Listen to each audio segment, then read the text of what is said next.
Okay, good evening, everyone. My name is Brian Nolan. I'm the president of the Board of Education. I'd like to ask everyone to please stand for the Pledge of Allegiance.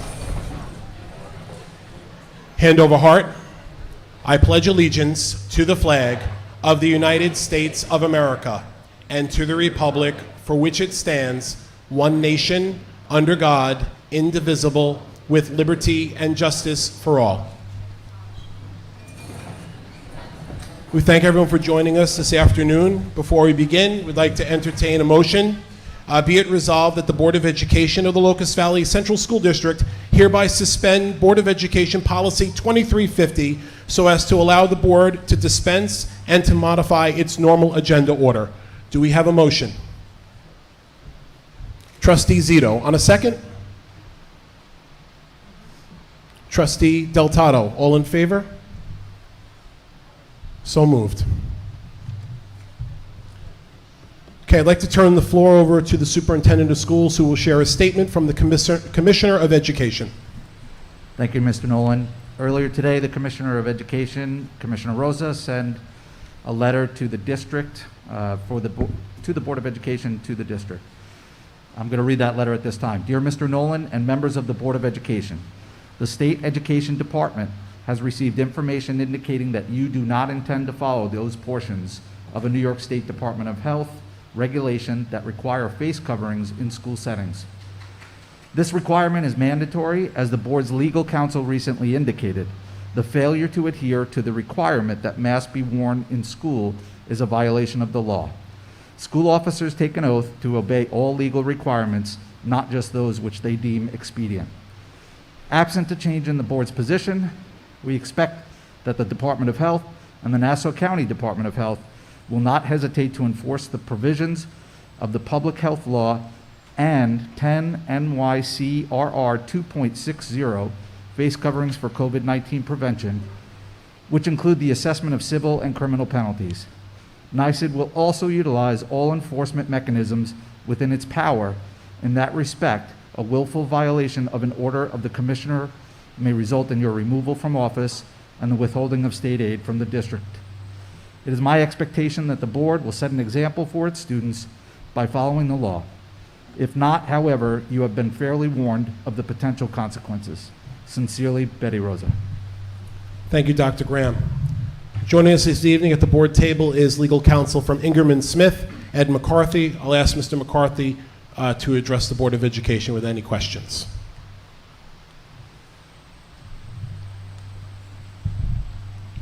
Now, I'd just like to introduce myself. My name is Ed McCarthy. I'm an attorney with the law firm of Ingerman Smith, and I'd like to let everyone in the community know that I'm welcome and honored to be here this evening. Our firm did review the correspondence received by the President of the Board of Education. Our firm has taken the position with all of its school clients, and we represent approximately 55 to 60 school district clients on Long Island, Westchester, and Putnam counties, that the emergency regulation issued by the State Department of Health on August 27th carries with it the force of law. And as such, we are directing everyone who is a client of ours to comply with that emergency regulation.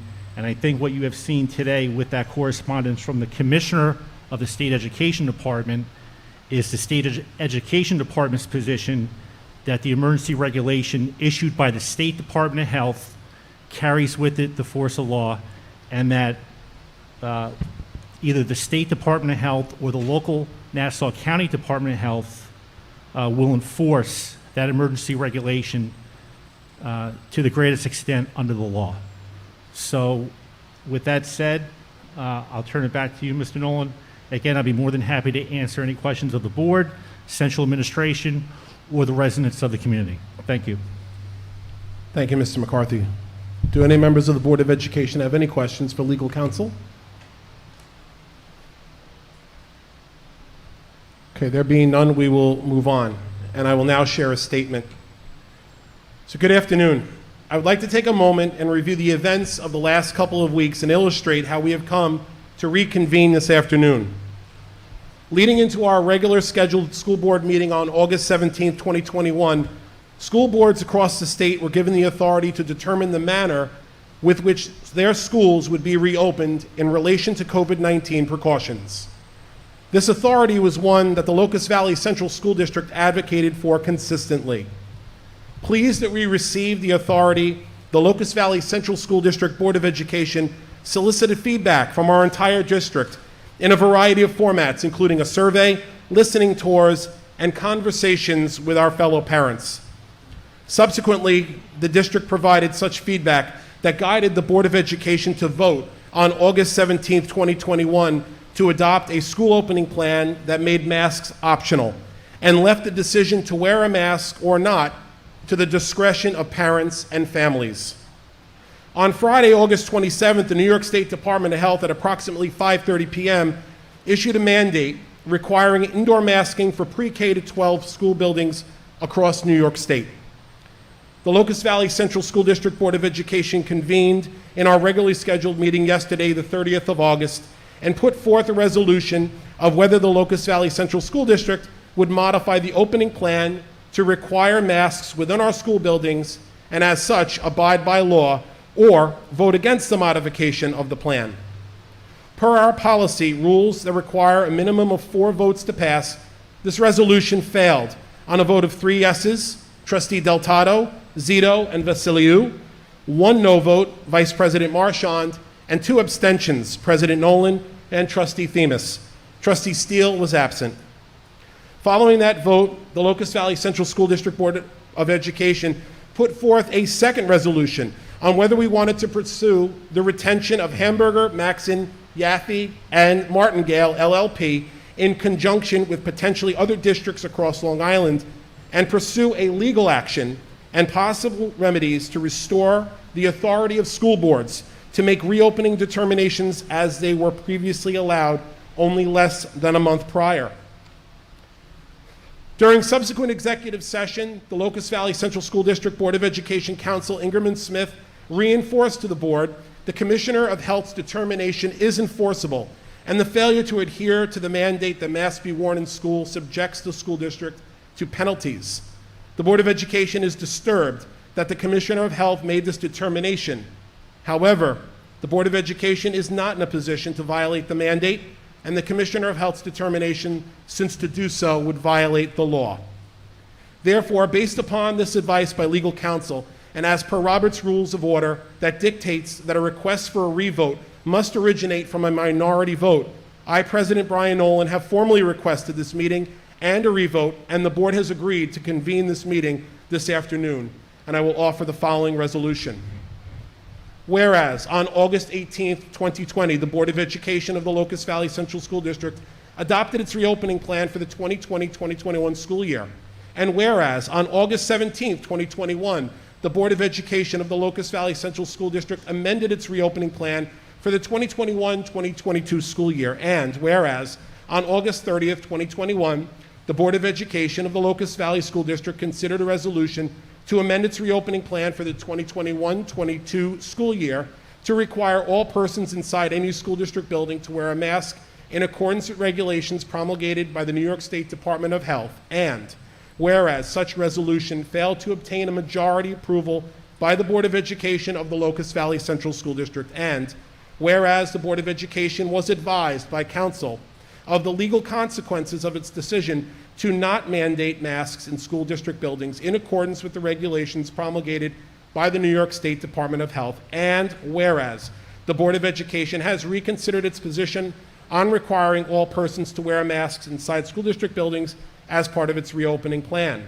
Now, therefore, be it resolved that the Board of Education of the Locust Valley Central School District hereby amends its reopening plan for the 2021-2022 school year to require all persons who enter school district buildings to wear masks in accordance with the regulations promulgated by the New York State Department of Health, and therefore be it further resolved that the Board of Education of the Locust Valley Central School District directs the superintendent to modify the reopening plan for the 2021-22 school year and to notify the community of this amendment of the reopening plan and to make any necessary modifications to the reopening plan consistent with this resolution. Do I have a motion to accept the resolution as read? Trustee Zito. Do I have a second? Trustee Steele. Any discussion by the board? Vice President Marchand. I wanted you to read your comment first before I ask legal to just expand upon some of the nuances of this mandate. Can you explain how the DOH has full, basically executive power now, and who would be the oversight to them deciding when masks will be repealed? They offered the state no metric. They offered the state no data. They offered the state no science. So I just would like to know, or I'd like actually you to explain to the board exactly how the DOH will operate for the next 90 days and then what happens after 90 days. Sure. I think that again, going back to August 27th, the State Department of Health issued an emergency regulation under Title 10, Section 2.60 of the Public Health Law. And those are essentially implementing regulations to implement and enforce the public health law. We have taken the position that there is inherent authority within the Department of Health, the State Department of Health, to essentially take the measure that they did to implement the emergency regulation they did under specific statutory authority found in sections 201, 206, and section 225 of the New York Public Health Law.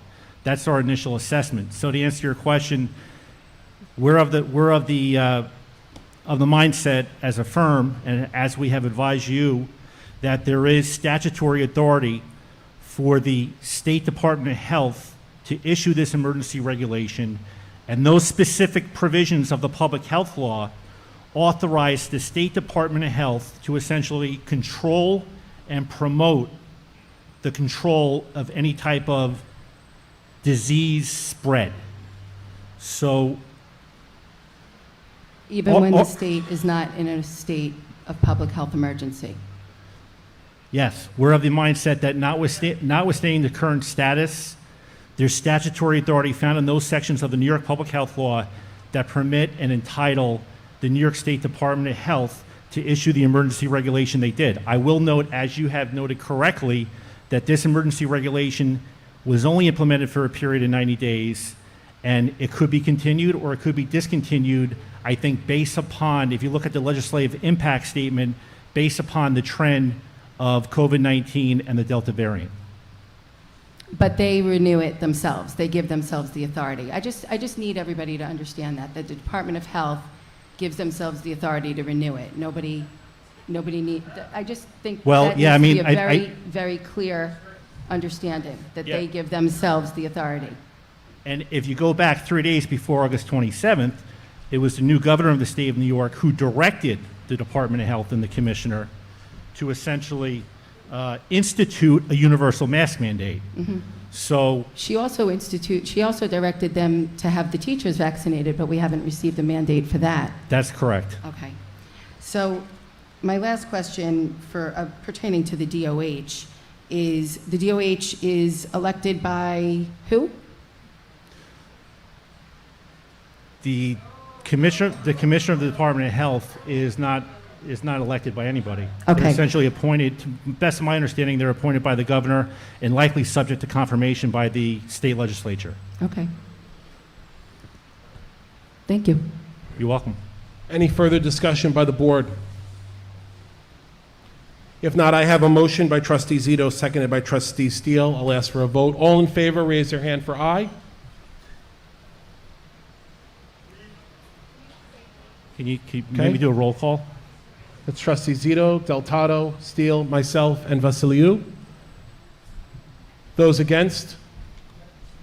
Vice President Marchand. Those abstentions? Trustee Themis. The motion passes.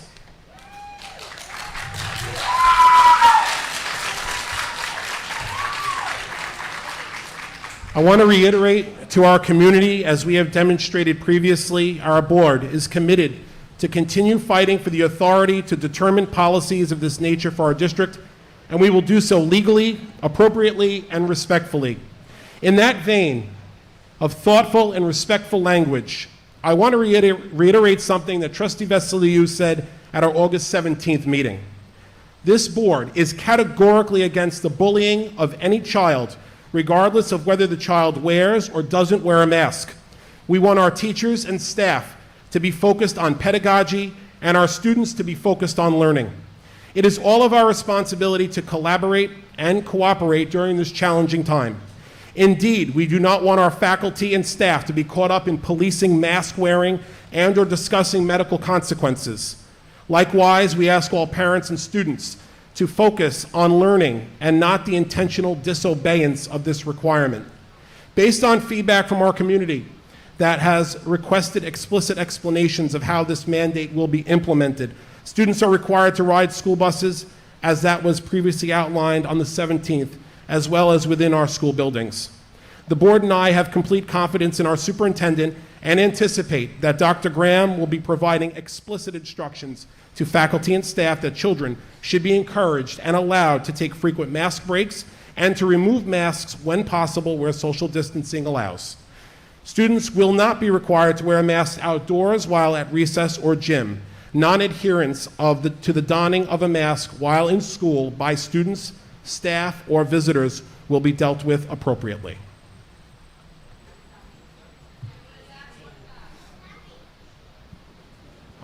I'll now ask the district clerk for the public comment, please.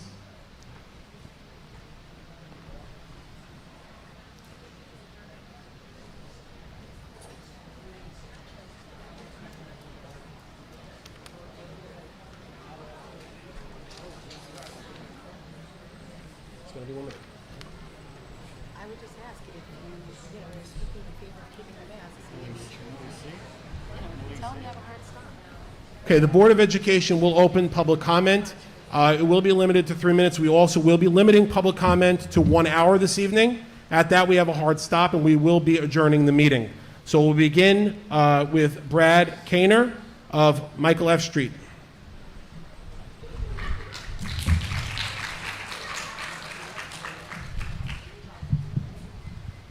Hi, my name is Brady Connor, and I'm a rising senior, and I've been in the Locust Valley School District since kindergarten, like many of my peers. Today, I will not speak on behalf of anyone. I'm just giving my opinions as a student in the district.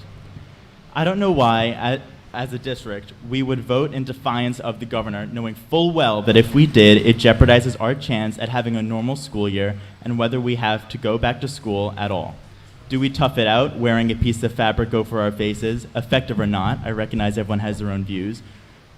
Doing so just for a few months so we have a shot at having a normal year, I say we do. The fact of the matter is, no one likes the mask. I don't like the mask, but if it's what we have to do in order to be in school, and like I said, eventually have a normal year, I think it's worth it. Are the masks so problematic to us that it's worth the fines? Worth all the news coverage? Worth risking school closure? The first day of school is tomorrow. The first day of school is tomorrow. Please and direct your Yes. comments to the Board of Education. Please. And I'll ask the audience to please refrain from commenting. The first day of school is tomorrow, and I would like to attend school as per usual. Do I think the masks do a whole lot? I'm not sure. Not as much as the vaccine would. But keep in mind, there are students in the school who are not eligible to receive the vaccine yet. So we are also putting them, their families, and everyone else in the school at risk. I'm fully vaccinated, so I technically don't need to wear a mask, but what about these children who do not have protection against the virus? Why are we voting to put these students at risk as well? Our student body, just like the parents of the district, is pretty split on this issue, but at the end of the day, we all just want the same thing, a fun, great year for everyone, and a memorable year for our seniors. And I say memorable for the right reasons. Thank you. Thank you, Mr. Kaner. Danielle Colella, 37 Hickory Road in Bayville.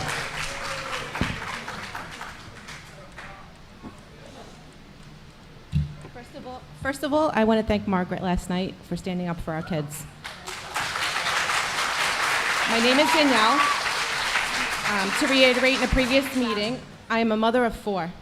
Myself and 2 sisters, who have happened to be registered nurses, have 6 children in this school district. We continue to support parental choice. Last time I spoke of my 15-year-old having anxiety and possible depression, but tonight I want to speak about my 19-year-old and what has happened in the past week. She just started her 3rd year at a SUNY college upstate. On Monday, August 23rd, because of an FDA approval and a legal approval of an experimental jab, her school sent students an email, get vaccinated or you are withdrawn from classes. They also stated mobile vax sites would be on campus to accomplish requirements. My daughter, who at 19, in my eyes, is still a child not capable to make informed decisions. My worst nightmare came true when she called me because of fear of missing out on school. She got vaccinated. My heart sank. This is a child at 13 who is vaccine injured and was diagnosed with chronic fatigue syndrome because of it, and added to her already compromised body of gut issues, anxiety, and chronic migraines. I am now faced with the reality of an injured or dead child.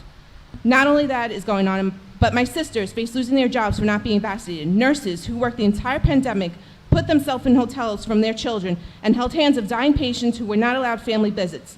Now doctors telling them, do not treat the unvaccinated. And if no one knows this, on August 26th, an unconstitutional rule put into place for healthcare, no religious exemptions.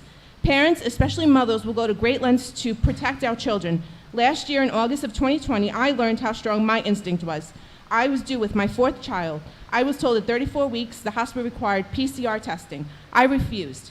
I was told if I didn't test, if I was suspected positive, which we know those tests have many false positives, or if I was positive, my husband would not be allowed in and they would take my baby after birth. Without any hesitation, I told them I no longer need your services. I had my almost 10-pound baby at home.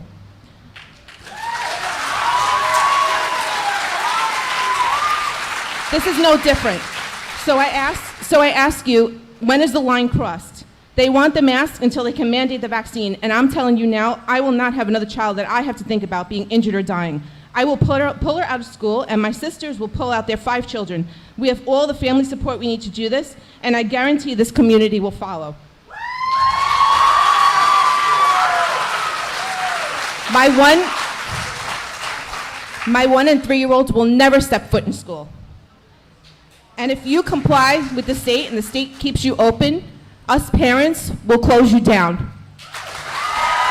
Thank you, Ms. Colella. Antonetta Milazzo, 35 Cox Lane.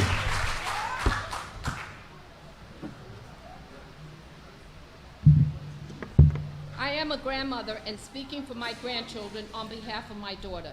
She has 2 children in the Locust Valley School District and is employed as an emergency room RN, but that will soon change. She and many of her colleagues will soon be terminated for not complying with the vaccine mandate for healthcare workers.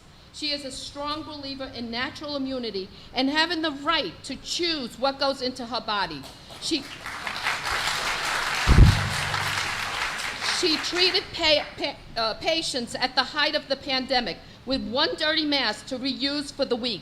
And I saw in her face how she cared for those people who could not have visitors, that the nurses held their hands in place of their loved ones. But that doesn't matter today. When she got COVID, she was around her children and never did they show a sign or symptom of being sick. Working in the emergency room, she has yet to see a child with COVID that's something beyond a sniffle or a sore throat. Let our children be children. Let them laugh, play, hug, and socialize once again. These children are resilient. An N95 mask that's appropriately fitted is the only mask that is designed to prevent the inhalation of viral particles. So insisting that these children wear a cloth mask actually serves no purpose but to harbor their own germs. These parents should not co-parent with the government, as I think I can say for many of us in this room. If you feel as a parent your child should wear a mask, that is your choice. Let parents make the choice of what is right for their children. A mask mandate is just the beginning. Soon, a vaccine mandate will be imposed on our children. If we don't stand our ground now, it is only a matter of time before we will lose our ability to protect our children in the future. Thank you for your time. Thank you, Ms. Milazzo. Kristen Strecker, 28 Hernan Avenue.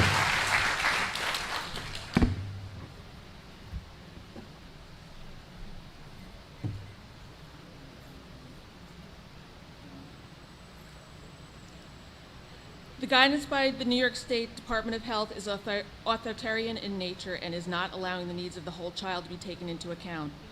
They have based their decisions Ma'am, you on- have to just use the microphone. Oh, sorry.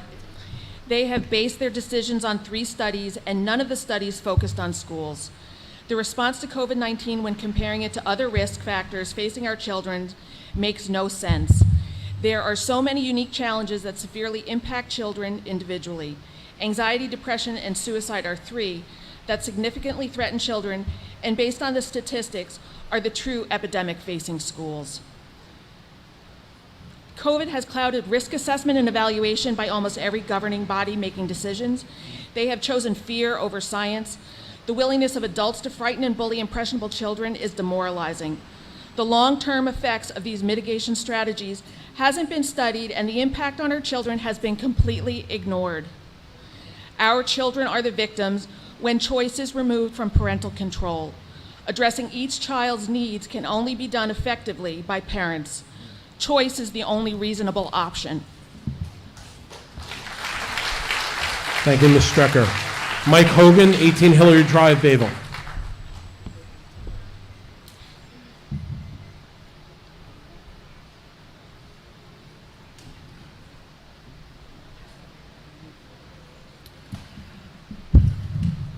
Good evening, members of the board, neighbors, student, and educators. Mike Hogan, residing in Bayville. I'm father to a rising senior, and I was a strong advocate for opening mask optional, allowing us to make a risk-based decision for our own families and educators for themselves. I'd like to applaud the board for passing the resolution last night to hire outside counsel to challenge the mask mandate. Former Governor Cuomo announced June 24th, New York ended our state of emergency.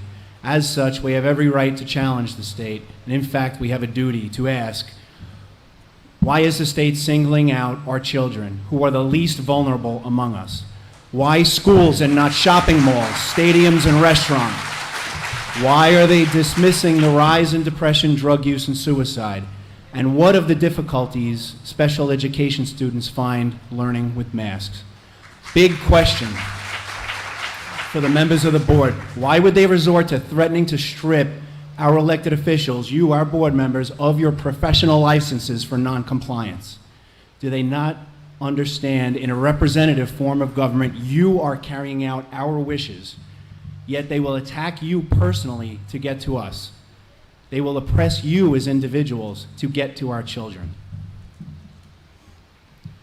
I don't know the governor's motivation.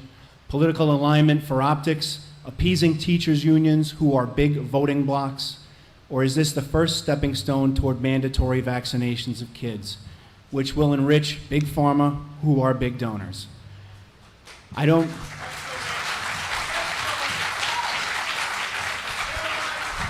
care about Hercules' motivation.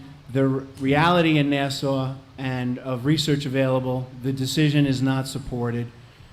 What's the difference week over week where Cuomo left the decision up to our board?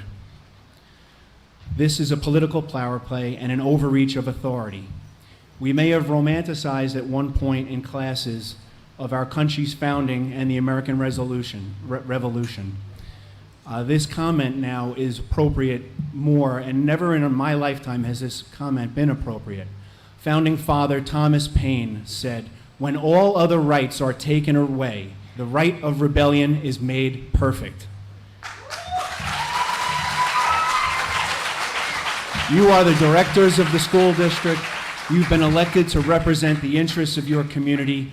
The sheep among us may comply, but be assured you represent many lions in this community. Draw the line. Thank you, Mr. Hogan. Ron Coons, 6 Great Meadow Road.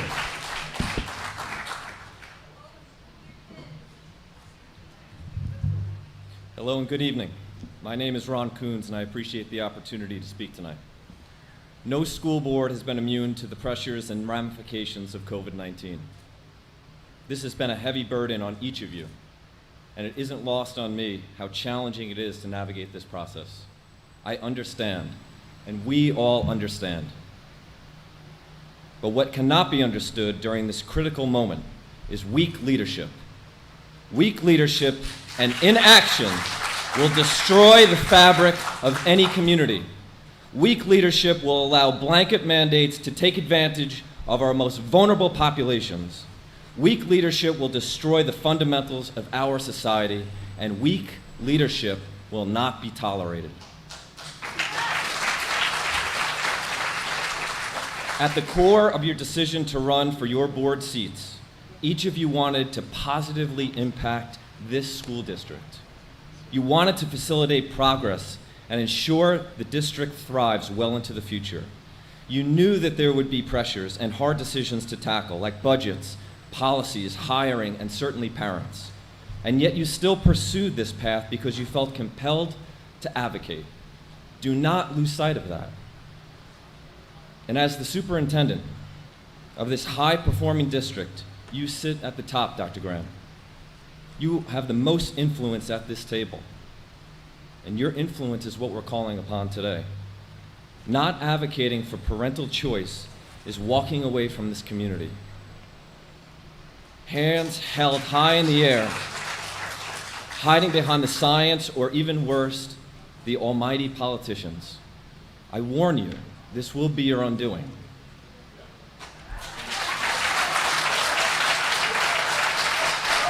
The upward trajectory of our children depends on each of you pushing back now. This decree from Albany is not in the best interest of our kids. You must dig deep and find the courage to say, no, this does not make practical sense. There is a tremendous amount at stake with this decision for all of you. Your licenses, your funding, your support, your career, and your legacies. Be altruistic. Be noble. And be humane. I'd like to remind each of you that this board courageously voted to protect parental choice 2 weeks ago. Since that vote, the only thing that's changed is a new politician, not new data. If the majority of parents in this district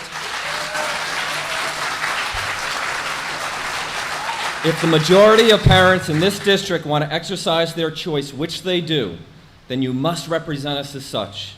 I'll end with this. I negotiate for a living, and I know how hard it is to find the middle ground. Agreeing to a mask mandate without any formal hesitation puts our district in the worst possible situation for the longer-term fight. This is the beginning of so much more to come. Do not cave at the gate. Help us today, or you will lose us tomorrow. Thank you. Thank you, Mr. Coons. John Nastico.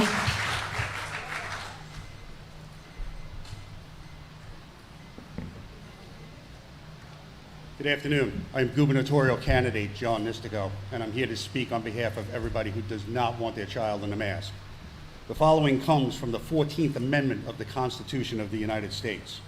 All persons born and naturalized in the United States and subject to the jurisdiction thereof are citizens of the United States and the state within they reside. No state shall make or enforce any law which shall abridge the privileges or immunities of the citizens of the United States of America, nor shall any state deprive any person of life, liberty, or property without due process of the law, nor deny any person within its jurisdiction the equal protection of the laws. If you go to the New York State School Board Association.org website and you go to page 17 of 126, it clearly lays out the terms of liability and negligence upon the school board. It also says that no board member is exempt or immune from suit. The parents are going to hold everybody accountable in the entire state of New York. Counselor, I defy you to show me where the Department of Health supersedes the Constitution of the United States of America. In 1983, I put on a uniform and I took an oath to uphold and protect the Constitution of the United States against all enemies, foreign and domestic. 20 years ago, on September 11th, I was crawling around pulling body parts out of a hole because of terrorist action against the United States. Anybody who wants to threaten anybody with anything, let them come and see me, because I will tell you right now, I have been to hell, I have seen the devil, and I will fight for each and every New Yorker. We, the parents, are going to defund the mandates. We do not have to pay our school taxes if it comes out of our pocket. You want to mandate us? We are going to fight back, and we're going to fight back like hell. And anybody who wants to reach me, NISTICO, 4, gov.com. Thank you. Thank you, Mr. Nistico. Elizabeth Dunn, 3 9th Street in Bayville.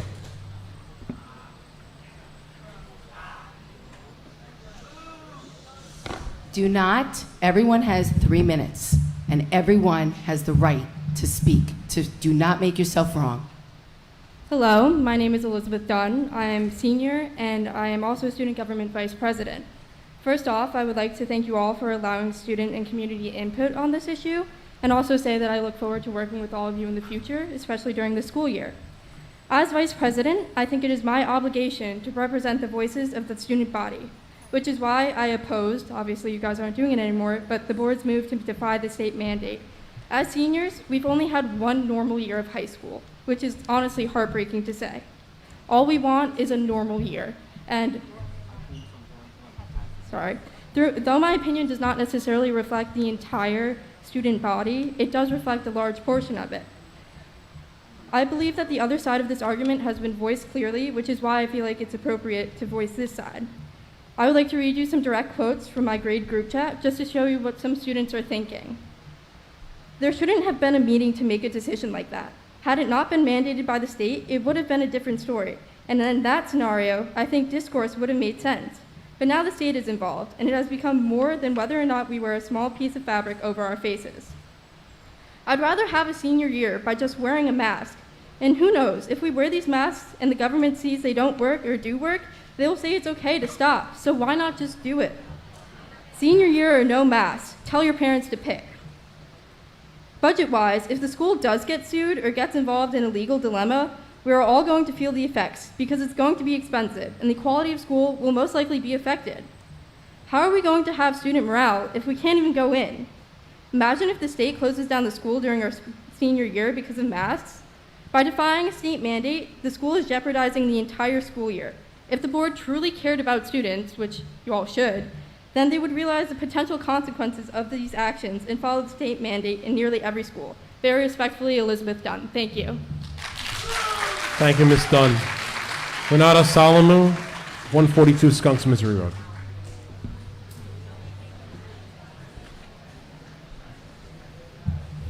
During the peak of COVID, a drug man was unfairly killed for resisting arrest. It prompted all sorts of disorderly conduct, destruction, and economic loss, while the authorities that were powerless because the leaders that were supposed to keep us safe joined the chaos chanting, "I can't breathe." Among those chanting and marching are many that are asking for my kids to cover their nose and mouth, blocking their access to oxygen.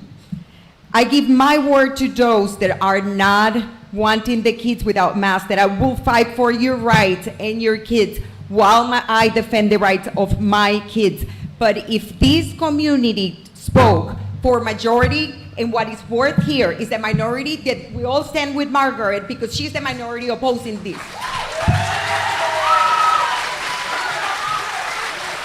The administration of the school, starting with the head of the district, has treated me disrespectfully, ignoring my complaints when I have been bullied and attacked by members of the staff of this school. When I came here respectfully to exercise my freedom of speech.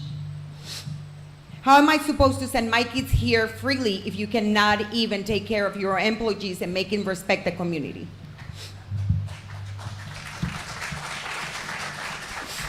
A member of this board said yesterday that they were going to lose their licenses. I don't know what that means, but to me it sounds like tyranny.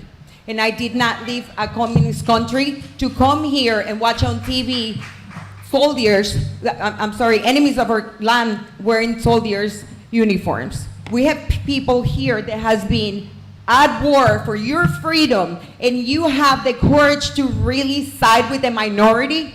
I am not going to pay my taxes. And you don't belong in this community because you have a completely different idea of what we want. We are not here standing for liberal ideas. We are here for freedom.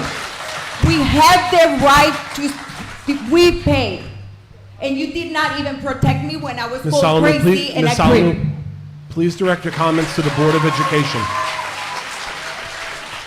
Gianni Salomu, also 142 Skunks, Missouri Road.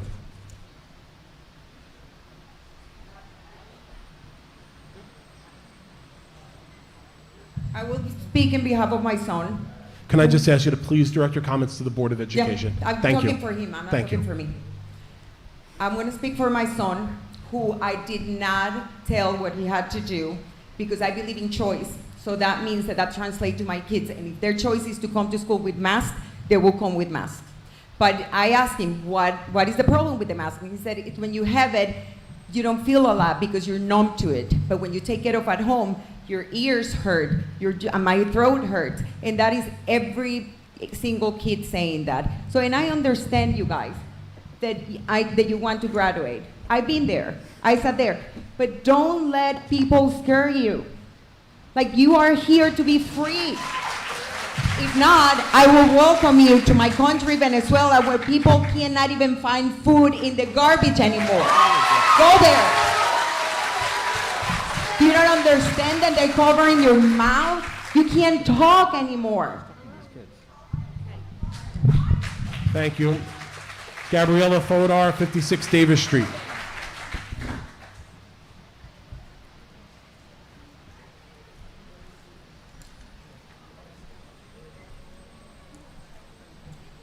Hello. Sorry, Just move the microphone up. Sorry. I'm here to say that I'm for or against I'm not here to say whether I'm for or against masks on children. I'm against mandates. I'm for parents' rights to choose what is best for their children. I'm for a community coming together and voicing issues that concerns their children. I'm for a school board that hears parents' concerns and votes accordingly to those concerns. I'm for standing your ground and following through choices that have been voted on. This is what it comes down to. How much say do you as an individual want in your own life and the life of your children? Do you really want someone mandating health and life choices for you? Some of you right now are okay with the mandates because at this time, you happen to agree with them. This is a double-edged sword. Allow it now opens the door for more mandates to come. And next time they may be ones you don't particularly agree with.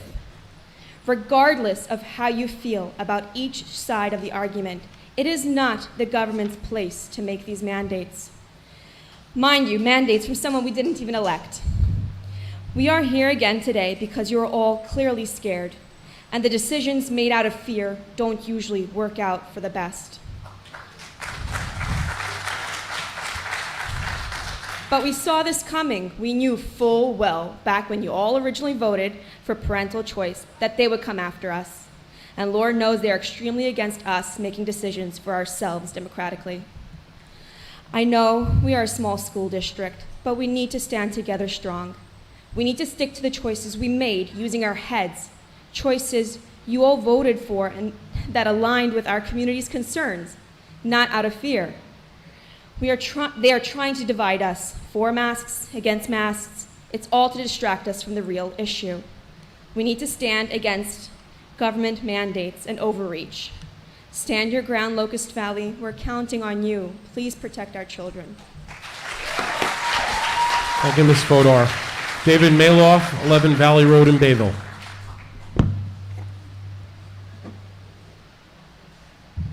Good evening. So a lot of people have a lot of emotions, a lot of feelings. I want to try and talk and hopefully not be interrupted. I would like to talk and hopefully not be interrupted. First of all, well, the law tells me I have to wear it. Please direct So your I'm going to derive a Sir, law. just direct your comments to the Board of Education. Okay, he was Thank asking you. a question. Thank you.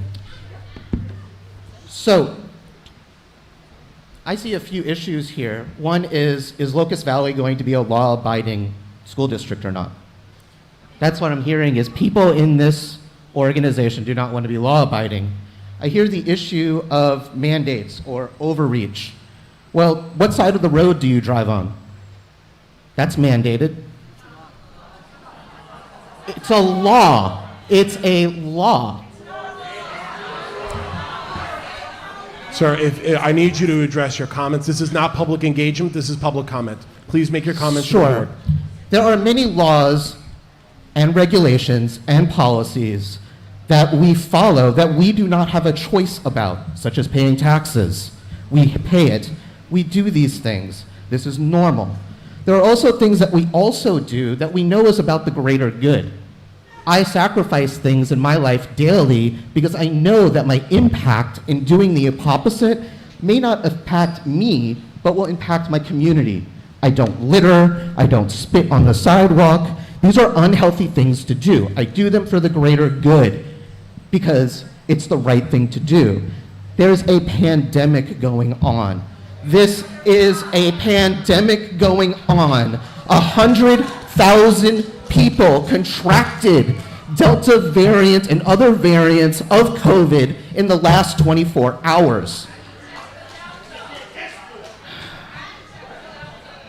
And accordingly, the state is responsible for our unified health, not for your individual choice of health. That is why the health law was made the way it is, to give people who have expertise in health policy, who are not just appointed, but approved by elected officials to do their role the same way that other appointees are made through all levels of government. Just because you are not elected directly does not mean you do not have a right to a decision. The law is made in such a way to do those things because we can't elect everyone. Because not everyone who gets elected has the level of expertise. We don't elect the Supreme Court. We don't elect the Secretary of State. There are tons of people who we don't elect who make decisions in our lives daily. Last point. We all talk about freedom, life and liberty. Well, what about my liberty to have my life? And if your choice impinges my ability to live, which is superseded? Think about Mr. that. Maylock, I your want time to is live. up. Thank you.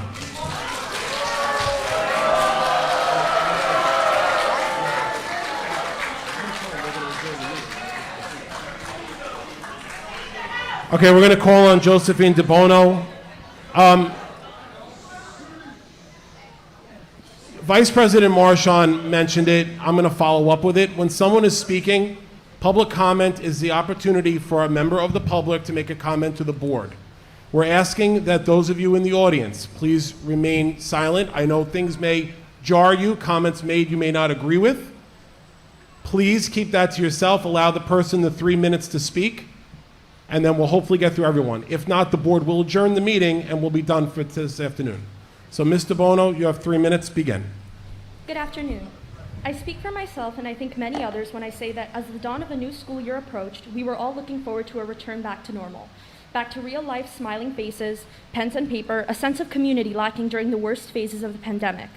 We placed faith in the passage of time, hoping that by tomorrow, September 1st, the first day of school, students would sit in classrooms without plexiglass, laugh without masks, and learn without both the literal and metaphorical barriers COVID-19 placed in front of us.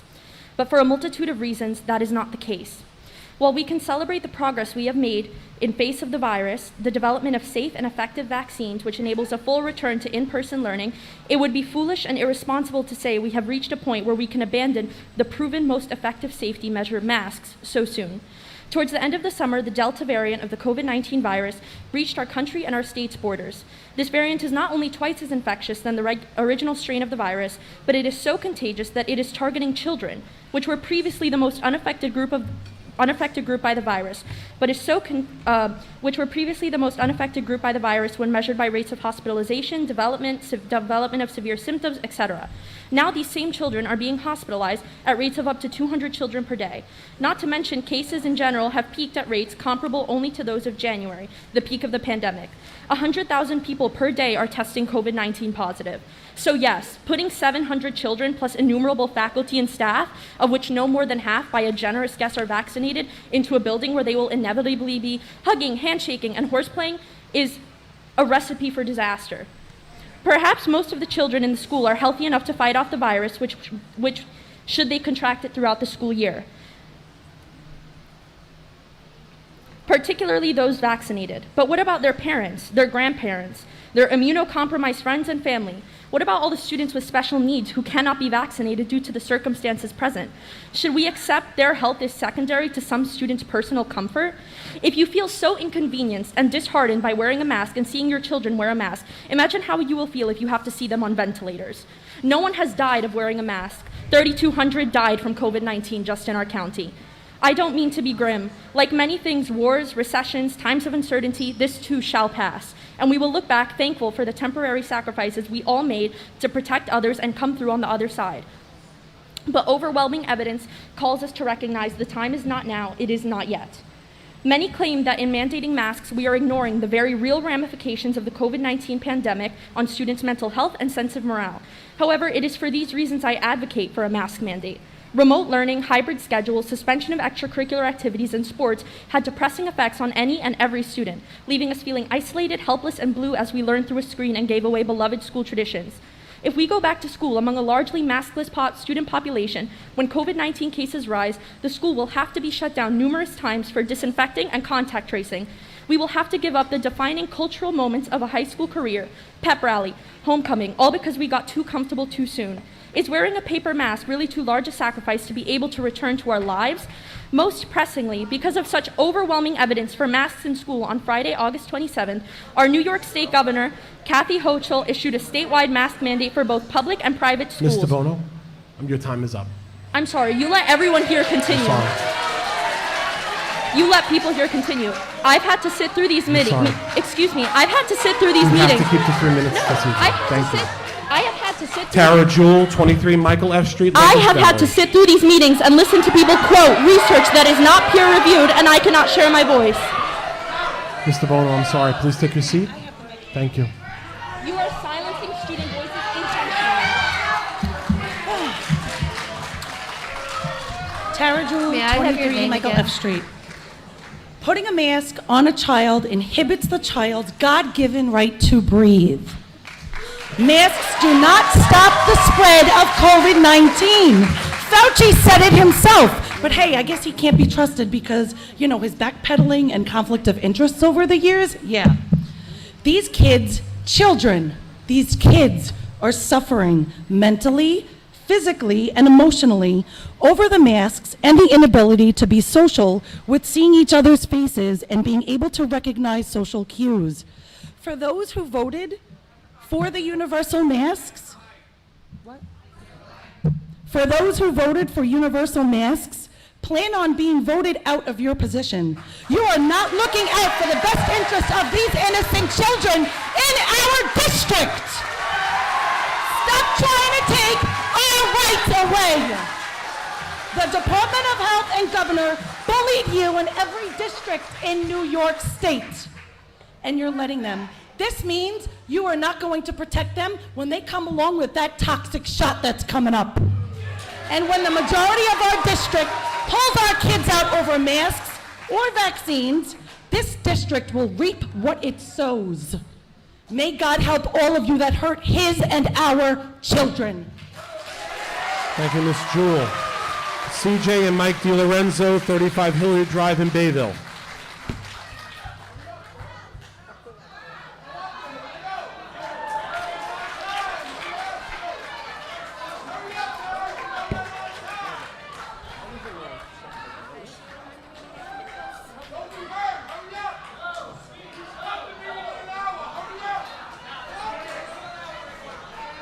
Hi, my name is Michael DiLorenzo, and I'm speaking on behalf of the football team as a captain. And I don't need any paper. I'm talking about what I've experienced with my boys and my football team. And I just have to say one thing. These masks, they're not working, okay? I'm going off the numbers. Not the numbers, actually. I'm going off of what I've experienced during the summer. Me and all my guys, we're hanging out with each other, doing things together with no issues. Now, tomorrow, we have to go back and put on a mask. It makes no sense whatsoever, okay? It makes no sense. No sense one bit. All right. We are losing our freedoms. We are losing our freedoms here. We need to be able to make our own choices in life. We don't need to be told by the government what to do. In certain areas, yes. In certain areas, yes. But this is something that should be up to the parents and their decision. If you are for that and you are scared, then yes, you should wear a mask. If masks work, then yes, put it on. Why is there a problem here? There's no issue. There's no issue. Masks should be stopped, and we should be living our normal lives now that we can live our high school, the rest of our high school free. Thank you. We cannot breathe with these.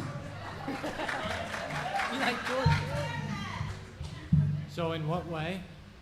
Throughout the entire summer, I saw people not wearing masks on the streets. And in school, I came here sometimes to just talk to my friends. And when we walk in today, most people who are walking in today either put their hand on the door or something else. And when they were walking in, they keep those germs on their hands. Then when they leave and touch the steering wheel when they're going home or go home, they're going to spread those germs even if someone has COVID or not. It's not a problem between what a mask's going to do, because you're still spreading COVID from their hands. The mask's not going to help in this way.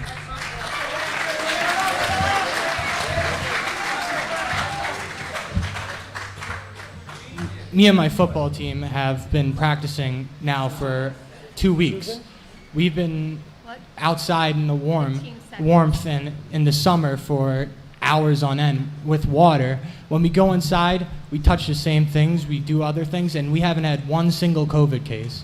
We haven't had one COVID case even throughout our entire year of last year in football. I can't tell you a friend of mine who had COVID. You need to finish up, please. I've been exposed to COVID 4 times. I never got it. Okay, your time is up. Thank you. Boys. Thank you, gentlemen. Boys, you signed up as one speaker. Your 3 minutes Your is 3 up. minutes is up, guys. Okay, but thank you. Ron Marchand, 100 Shore Road, Bayville.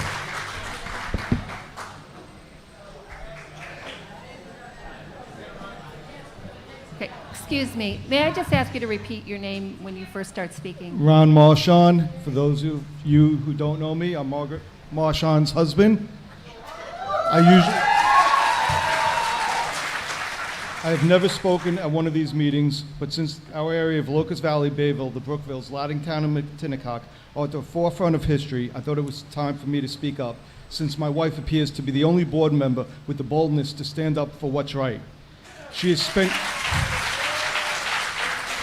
countless hours with communities all over Long Island that want this but have boards that are made up of sheep. We are a community of leaders, not followers. All of the board members sitting up here are elected officials. You are elected to be the voice of the parents who elected you to oversee the safety and education of our children. A survey was sent out and came back as the majority of parents want masks optional. Optional means if you want to wear a mask, you wear one. If you don't want to wear one, you do not have to. The last time I checked, we still live in the United States, but if we keep going down this road, it will be the country formerly known as the United States. Before you take a revote, because I thought I was speaking before you voted, and I also want to ask, Ryan, you were not part of the minority. You abstained, so how did you recall the vote? I think Margaret was the only one that had the authority to do that. And while I'm on the issue, Joe Zito, you can't sit here with 5 minutes without taking your mask off, but you want our kids to sit for 8 hours with it. It's disgusting. For the 3 board members that said you can't vote to break the law, is it a law? When I was a kid, a law had to be presented as a bill and get voted on, then signed on by the governor to become a law. New York has circumvented these steps and used words like mandates and guidelines. Are they laws? I know we are on the brink of socialism or maybe communism, but I am pretty sure these steps were not taken. The government is stripping our freedom rights right out from under us, and by agreeing to these mandates, you are letting them. It's time for you to make the right decision, or it's time to resign. If your jobs and livelihoods conflict with what you know is right, then you have a conflict of interest. Get out. You have to support your families and make a living. I get it. However, I will not stand quiet and let your conflict of interest vote for child abuse. because that is what you are voting for, state-sponsored child abuse.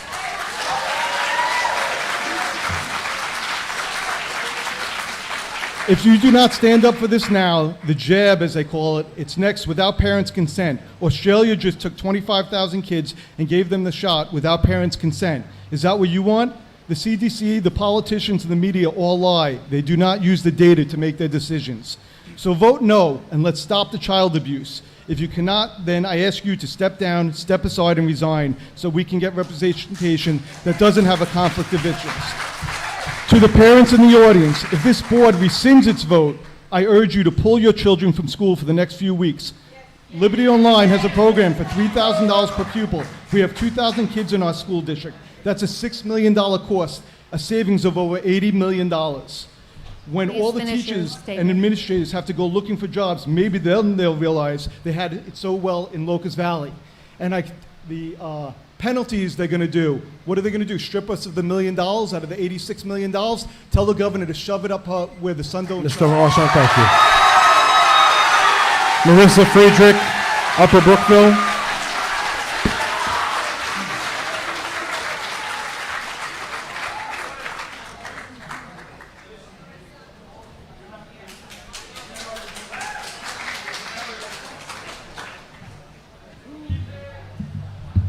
Hi, I'm Marissa Friedrich, Upper Brookville. I am the mother of 5, the oldest having graduated in 2020, 4 school-aged children that are all here, 3 of which are in attendance in the schools, and my youngest forced to homeschool because he has special needs and the mask impeded his ability to learn.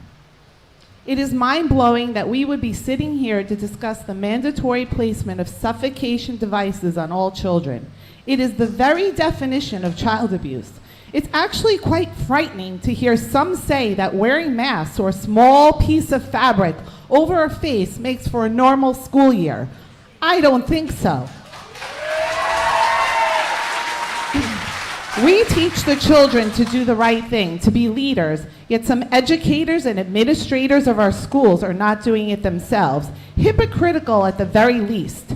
Our publicly elected officials worrying more about their individual needs than those of our children, and virtue signaling by wearing masks when the video was present to boot.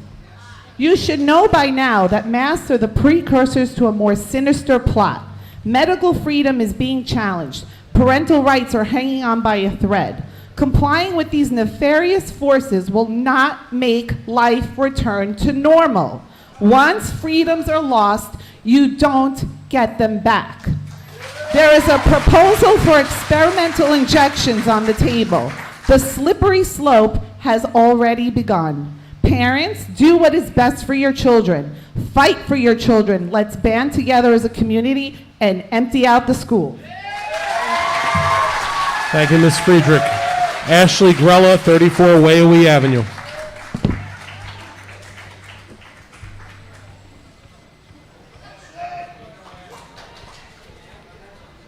Hello, my name is Ashley Grella. I'm going to be in 10th grade this year, and before I start, I'd like to say that I'm going to be in 10th grade this year. I go to Locust Valley. Before I start, I want to say I respect everybody's opinions here. If you want to wear a mask, it should be your choice. That is exactly what I'm here to say. And last time I checked, this is America where we're supposed to be free. And if I have to be told what to do, I don't think that's me being free. Since when have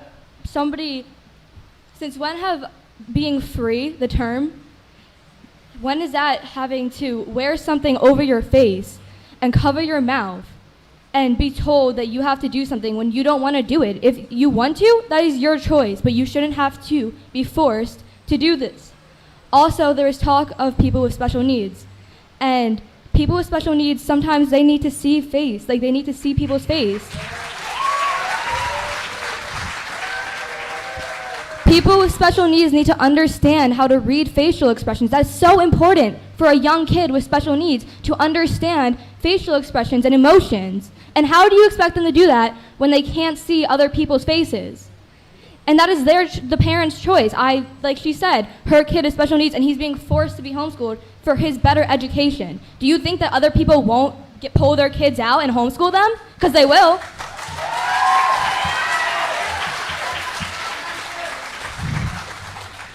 Also, I have friends who have asthma and such things like that, and you're saying no mask in gym, which is great, that's amazing. But what's the difference between wearing it in gym and wearing it in a classroom? You're with the same people.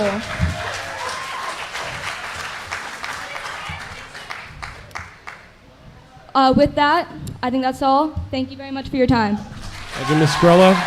Ed Teeny, Revilla Road in Bayville.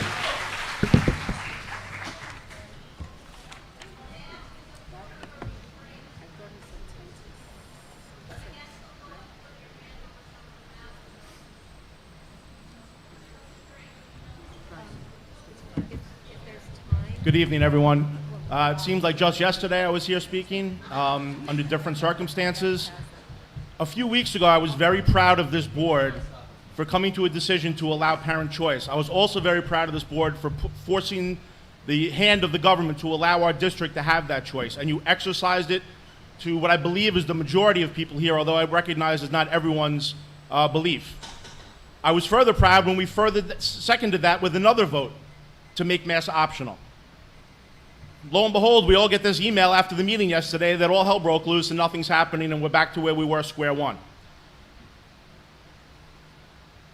I have a lot of different emotions going on right now. First of all, I'm sad that speaking prior to me with two very articulate, very educated seniors who have a strong point of view and who somehow believe that wearing masks to school is their normal. That makes me sad. It makes me sad. The kids should not have to feel that that's normal. It's not. I'm also sad that when I rolled up to school today, there's 5 or 6 cop cars out front because apparently you guys don't think we can have a civil discourse on this issue. Everyone here has a strong point of view. We don't need that presence. That's intimidating to our kids as well. Okay, we don't need it. Everyone's a mature adult here that's passionate about what's happening here. Yesterday it was said by Dr. Zito that individual professional licenses were on the line. Counselor, I'm asking you directly, whether you can answer or not, I don't know. Is that true? Can they strip the license or threaten the professional license of individuals here who have such a license? I think that's a fact-by-fact case. Okay, I know I'm not going to get an answer right now. No, if you let me finish. I'm not going to let you finish. Here's my question. Do you know of any school board member in Nassau County? Do you know of any school board member in Nassau County whose professional license has been stripped for voting against what has been pushed down as a state mandate? The state education department definitely can remove Board of Education members. Do you know of any board member that's had a professional license, whether it's in education, medical field, legal, whose license was stripped? Or, to what I think, is it just a threat that hangs over everyone's head to compel decisions from people who are not compelled to make that decision? I know these board members, most of them. They don't want masks, but they're doing what they need to do to protect themselves. I don't know if I would be able to do anything different. Dr. Zito voted twice for optional masks. Now he's for it. I wouldn't risk my medical license and my family's livelihood if I were in his seat. Same with Brian. So what's the truth? Is the state leveraging and pressuring our elected officials to make decisions against the best interests of their constituents?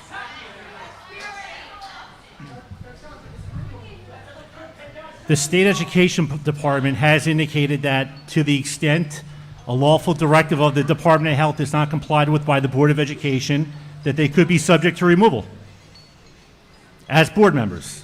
And Okay, then when they're sworn in, we don't know if it's when ever they're sworn happened. in, they take an oath to comply with the law. But you don't know of any And example where it's and happened, the state which education tells department has me that indicated this is in a a letter threat being made on all that of our they board members. are subject to removal.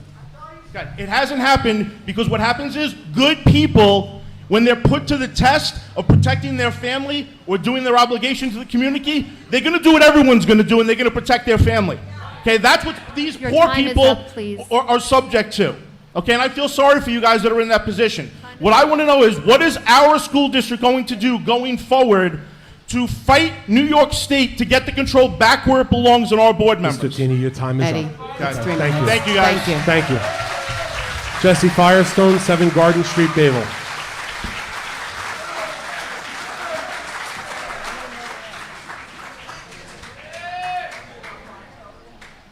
Could you please repeat your name? Jesse Firestone, 7 Garden Street. I think what we need to do is think about new council. We need to find counsel that's going to fight for us. I mean, how many school districts do you represent in this county or in the state? We represent approximately 60 school districts. Exactly. So you don't think that this firm is in somebody's pocket making decisions just for the sake of? We need to find a new law firm. We need to find new attorneys, and we need to find representation that's going to fight for our children in this school district. So what's it going to be? You're fired. Thank you, Mr. Firestone. Frank Rizzo, 17 2nd Avenue in Bayville.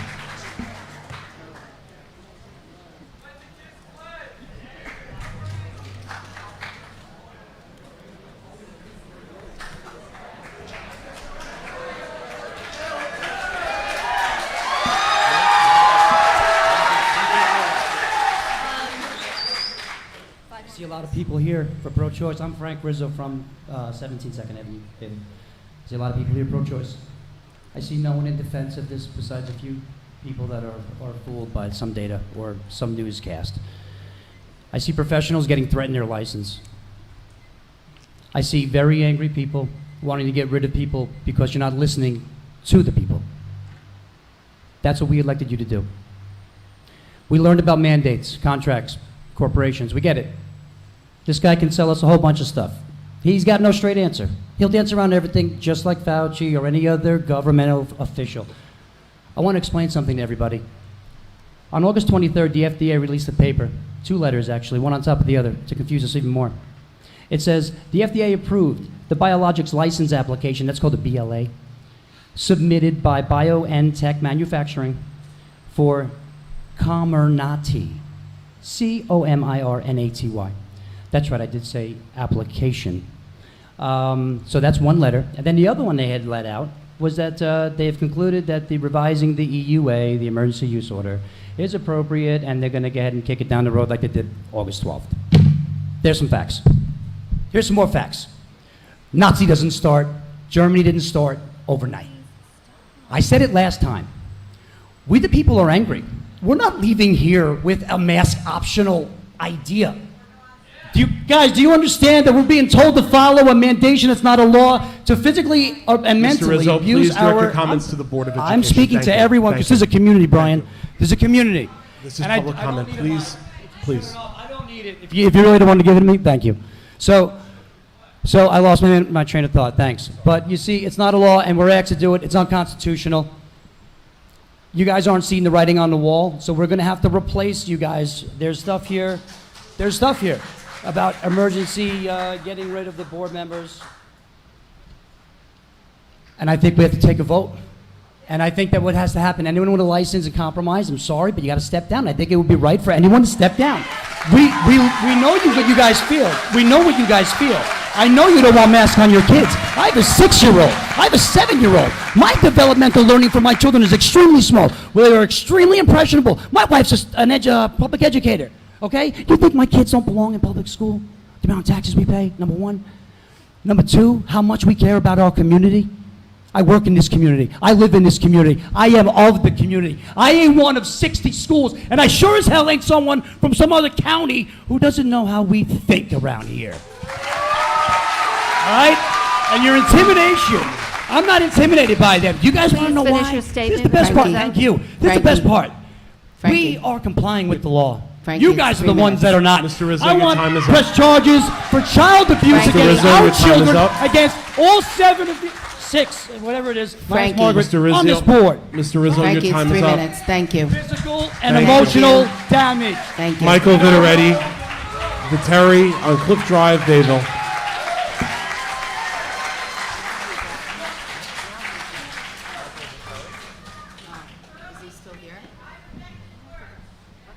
Michael Viteri. Okay, we'll move on to Trinity Benstock.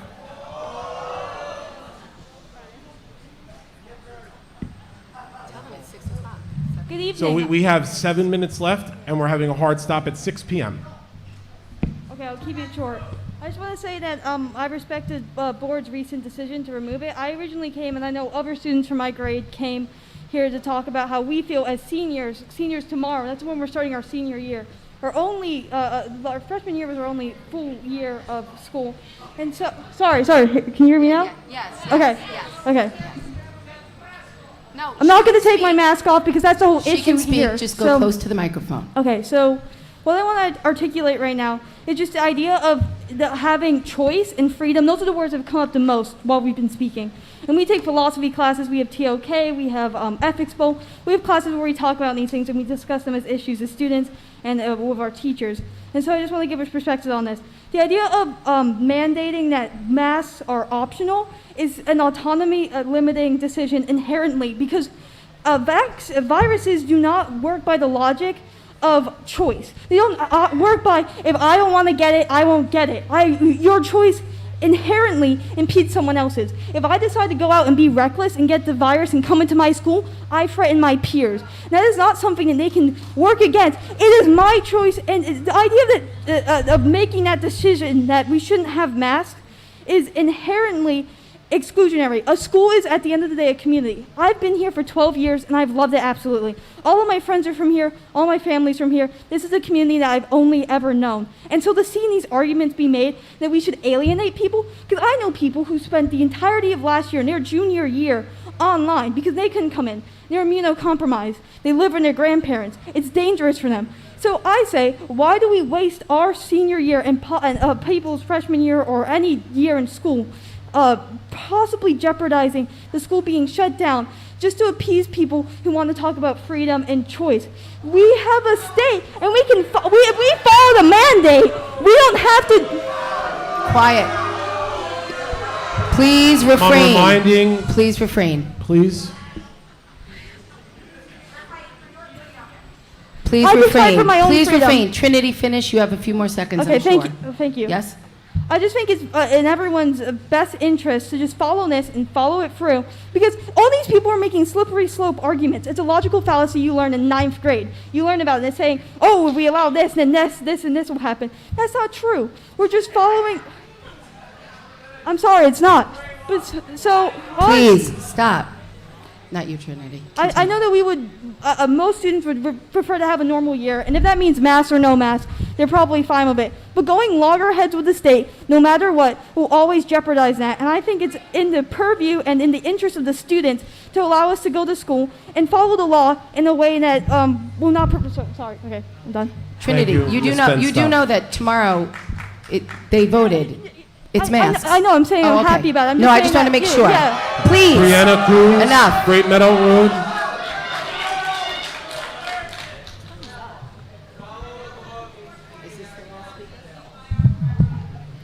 Hi, board. Our children are our most important things. You know that I am not willing to relinquish control of their health and development to the state. It is the responsibility of all parents to be advocates for their children, which is why the option for parental choice is so critical in communities that feel charged and divided. I am grateful our district is taking legal measures that reflect the polled majority view of our community, which is in favor of parental choice. I stand before you with a proposition. I am here to pledge my time to you, something that is very valuable. I can either be a thorn in your side or an ally. Guide me. Use us. I don't want to see your credentials stripped. I also don't want a seat at that table. I have a lot going on. So please don't threaten me with an action because I want to go home to my kids. My kids, I reminded you last night that you have 14 more years of me. I have 2 boys, ages 3 and 4. They are 11 months apart. They sleep in the same room. They wear the same clothes. They bathe together. They drink out of the same cups. On Wednesday, I need to drive them to private school that I pay for in addition to my school taxes. One needs to get out of the car with a mask. The other is not mandated to do so. They will walk into the same building for the same amount of time. Does that make sense to anyone? That one child is toxic and the other is not? I can respect that teenage students who remember what life was like are starved for normalcy. I cannot accept that my children don't have a shot at that. I remind you, I can be your ally for 14 years. Thank you, Ms. Coons. Unfortunately, the last person today will be Sophia Cantone. She's got 3 minutes. 3 minutes. Mr. Cantone, 3 minutes.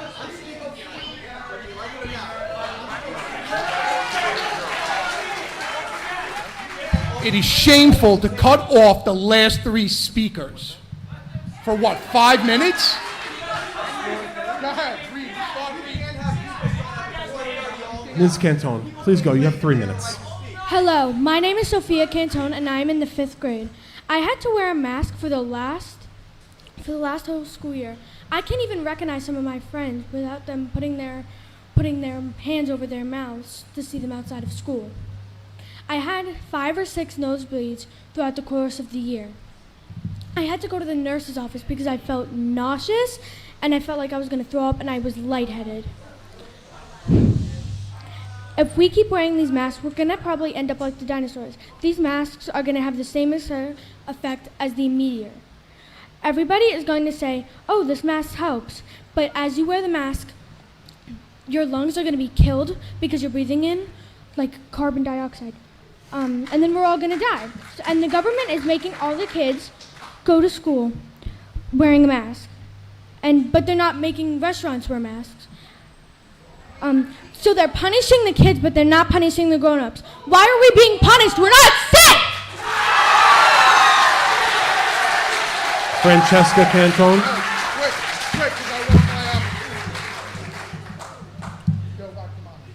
Good evening. My name is Francesca Cantone. I'm in 8th grade and I'm a Locust Valley varsity athlete. I'm here today to speak to you on behalf of myself about a couple things regarding the term rights in our schools based on personal experience. I'm aware that last school year we did a lot of work to recognize student rights and help us make decisions for ourselves. Well, it's hard to teach rights when they're not given to you. Another question I would like to ask you is why is it your choice to control other people's bodies? A term used often today is my body, my choice. Well, in this case, it's my body and not yours, meaning if I don't want to wear the mask, you have no right to tell me differently. During the beginning of the school year, I was very obedient when it came to COVID restrictions. But it comes to a point when it's hard to obey when you have monitors chasing you down the hallway. Yeah, I had grown adults follow me around school shouting at me to put my mask up when I was on crutches and had a medical note stating I was exempt from wearing one. Isn't that professional? Overall, it's not fair that I am forced to obey rules based off other people's opinions where there is nothing factual to support them. It just doesn't make sense. It's time for you to stop lying and give us our freedom back. Thank you. Mr. Cantone. Last but not least, we're going to make this real quick because I know I'm last. First off, directed to council. Section 10, if I believe, read there had to be, to give the commissioner that power, there had to be a state of emergency. When last I checked, there is none. That's number one. Most of the rules, wait a minute, my time is limited. Most of the rules that I read were tied around sanitation and people that are already sick. Take a good look around you. Nobody here is sick. Number two, no, I don't even know what number I'm on at this point. As far as legal goes, if they're not going to back us, maybe we should be the ones Your that time is up, pick them. sir. I'm not done yet, and I'm not stopping. Okay? Take note. For your information, there was a number I called the state today on your behalf and asked questions in regards to what could really happen. I spoke to somebody who was reading off a card hired by a firm who basically put the liability back on you. So you shouldn't worry about the state taking your licenses. You should be worried about us going after your licenses.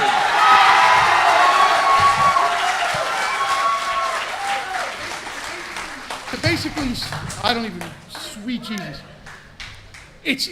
I can't believe that there are 2 children that are braver than the people on this board. And Dr. Graham, yesterday, 2 seniors, 2 pillars of the community came up here and voiced their opinions. And they should have been heard and they should have been respected. And you were too busy looking at your phone.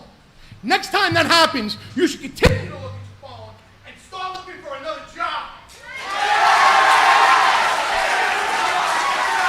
And finally, Kristen Bianco.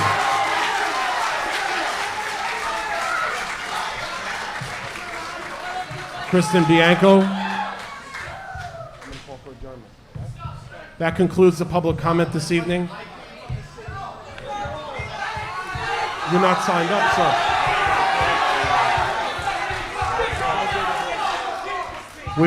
We will give you 3 minutes to make your public comment. May I have your name, sir? Michael, Miss City, 76 Cherry Street. Currently, with well under 1,000 deaths of children from COVID, they are more likely to die of a lightning strike or an allergic reaction than from COVID. In fact, they are more likely to die from the flu than from COVID. Staff at our schools have had 9 months to get vaccinated if they are scared, and they can also wear a mask, or 3, or 5 if they feel need be.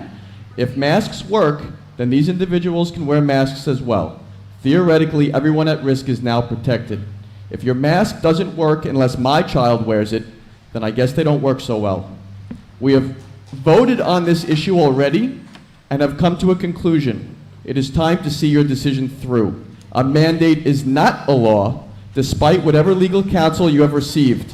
That's why the unelected governor said she, quote, thought she had the power to issue this mandate. When we go to restaurants, stores, and do many other things without masks in Long Island, this is turning into a charade at this point, and one that we will no longer put up with. This is about control, not science. In the future, when this government control worsens, you'll be asked what you did about it. You've already made the correct decision, and now you must not cower, whimper, or cave like many others in this country currently do. If you're scared about defunding, let a judge rule on it like they did in Florida. Why not let this play out and let the courts rule on it? What is the harm in doing that? Whatever the decision is today, my child will not be wearing a mask anymore.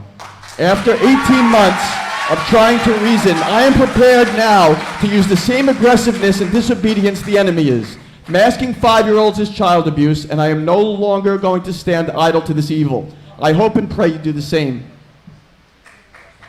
Or you will be removed from this board. Thank you. That concludes public comment. I'll entertain a motion for adjournment. Do we have a motion? Trustee Themis, second. Trustee Zito, all in favor? The meeting is adjourned. Have a great evening.